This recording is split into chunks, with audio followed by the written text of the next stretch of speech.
O dilema do mal.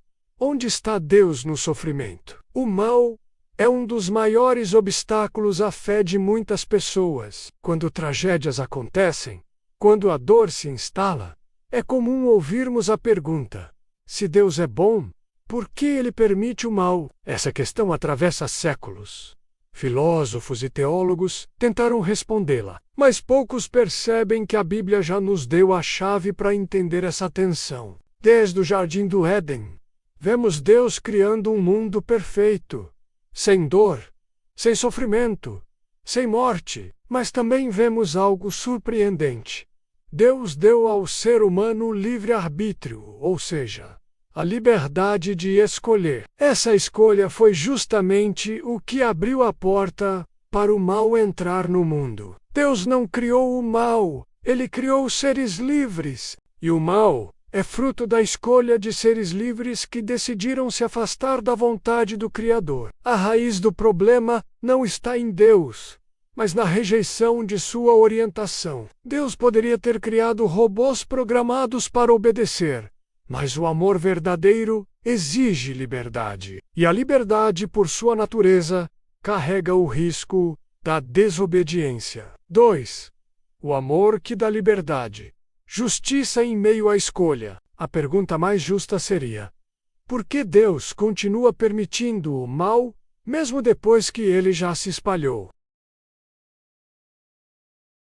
A resposta é profunda, porque Deus está conduzindo uma história de justiça com base no amor, não no controle. Imagine se Deus destruísse todo o mal hoje, quantos de nós sobreviveríamos? A verdade é que, se Deus eliminasse todo o mal do mundo de forma instantânea, Ele também teria que eliminar todos os que ainda estão em pecado. Isso incluiria muitos que Ele deseja alcançar, salvar, restaurar. A paciência de Deus, muitas vezes interpretada como inação, na verdade é a expressão mais poderosa de sua graça. Como Pedro escreveu: o Senhor não retarda a sua promessa, ainda que alguns a tenham por tardia, mas é longânimo para convosco, não querendo que alguns se percam, senão que todos venham a arrepender-se. O mal continua existindo, não porque Deus perdeu o controle, mas porque Ele está dando tempo para o arrependimento. A justiça de Deus não se apressa como a nossa,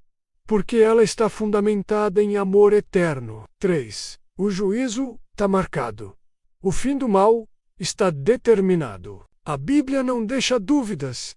O mal tem prazo de validade. Deus não vai permitir que a dor e o sofrimento durem para sempre. Em Apocalipse 21:4 está escrito: e Deus limpará de seus olhos toda lágrima, e não haverá mais morte, nem pranto, nem clamor, nem dor, porque já as primeiras coisas são passadas. Esse é o destino final do plano divino.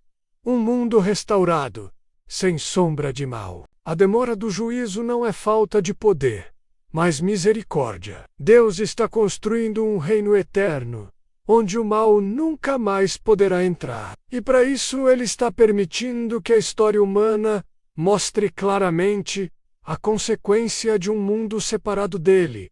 Toda injustiça, toda lágrima, todo clamor está sendo anotado. Nada passa despercebido aos olhos de Deus. Mas Ele quer que a justiça final seja também um testemunho de seu caráter justo e amoroso. Quando o mal for definitivamente destruído, todos reconhecerão que Deus agiu com justiça, paciência e amor. Nenhuma criatura poderá dizer que foi tratada com indiferença ou crueldade. 4. Jesus na cruz. A prova de que Deus não está alheio à dor. A maior prova de que Deus não está indiferente ao sofrimento humano é a cruz. Deus não apenas permitiu o mal temporariamente, Ele mesmo decidiu enfrentá-lo de frente. Em Jesus, Deus se fez homem, pisou no meio de um mundo corrompido, sentiu fome, sede, dor, traição e morte. Em Cristo, o próprio Criador assumiu as consequências do mal que o ser humano escolheu. A cruz é o lugar onde a justiça e o amor se encontram, como está escrito em Isaías 53:5.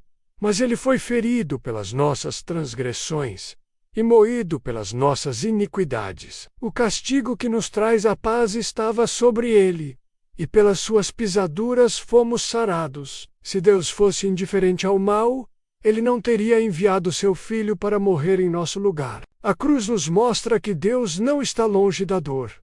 Ele mergulhou nela para nos resgatar. O mal não será vencido por força ou imposição, mas por amor sacrificial. Jesus venceu o mal com o bem, com perdão, com obediência ao Pai. Esse é o caminho que ele nos convida a seguir. 5. Chamado à esperança. Escolha confiar mesmo sem entender tudo. Enquanto o mal ainda existe, somos chamados a viver pela fé. Isso não significa aceitar o sofrimento passivamente, mas confiar que Deus está no controle, mesmo quando tudo parece sem sentido. Jó, um homem que sofreu sem explicação aparente, declarou: "Bem sei que tudo podes, e nenhum dos teus planos pode ser frustrado." A fé verdadeira não é cega menos. Ela é baseada em um Deus que já provou seu amor. Mesmo sem entender todos os porquês, podemos descansar no para quê.